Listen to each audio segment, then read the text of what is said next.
Avaditsika pejy hafa ny vaovao. Ny Fokonolona izay vondron'olona ifotony no tokony handray anjara mivantana amin'ny fitantanana ny harena voajanahary mba hisy fiatrikany tokoa eo amin'ny fampandrosoana ny faritra anaovana ny fitrandrahana ny harena voajanahary. Raha ny nambarany tambazotra nasionaly ny Fokonolona tafo miavo. Ny lalàna velona eto amin'ny firenena nefa aloha dia tsy mbola manome feno izay fahefan'ny vahoaka hitantana ny harena voajanahary ao amin'ny izay. Ndeha rahantsika ny ity famadihadiana nataony Ravakandriamanala sy Mamra Samuel ity. Tandindindoza ny harena voajanahary rehefa miatra mihitsy azy izay lozay raha ny nambarany tambazotra nasionaly ny Fokonolona tafo miavo.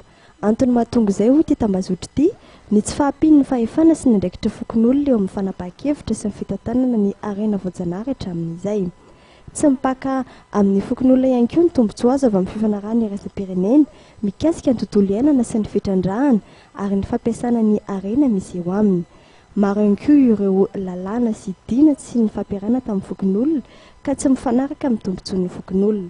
Ireo no nanosika ity tambazotra ny Fokonolona ity nijoro ka namolavola ny paikady sy laminasa ny fitantanana ny harena voajanahary eo anivon'ny Fokonolona ho fivoarana lovainjafy nandritra ny atrikasa nasionaly ny tanterahana ny 12 ka hatramin'ny omaly 10 Novambra teny amin'ny ny izay nanisany.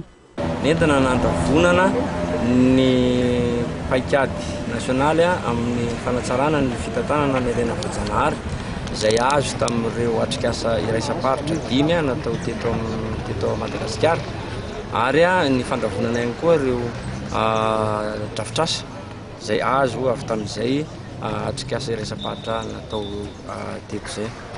Zavatra tsapa dia samy natsapa ny sika rehetra fa tandomondoza ny harena voajanahary eto amintsika noho ireo fandrobana sy fitrandrahana tsy ara-dalàna izay miatra amin'izao fotoana izao. Efa voafaritra moa ny paikady ka andrasiny ity tambazotra ny Fokonolona ity ny amadihana azo lalàna izay ahafahan'izy ireo manana fahefana feno amin'izay fitantanana ny harena voajanahary izay. Antso ny antefa tamin'ny gouvernemanta moa natao teto ary ny antefa ihany koa tamin'ny mpamatsy voly iraisam-pirenena. Nanatrika ny lanonana teto amin'ny CNHR ny alakamisy teo ny solon-tena maritra ny mpanohy teto Madagasikara Ramatoa Fatima Samora izay nanambara fa vonona anohany ity fandraisana andraikitra vondron'olona ifotony ity. Mitotaly eo amin'ny 27 ireo vondron'olona ifotony mivondrona eo anivony ny tafo miavo amin'izao fotoana izao ary mahasahana faritra 20 amin'ny 20 eto Madagasikara.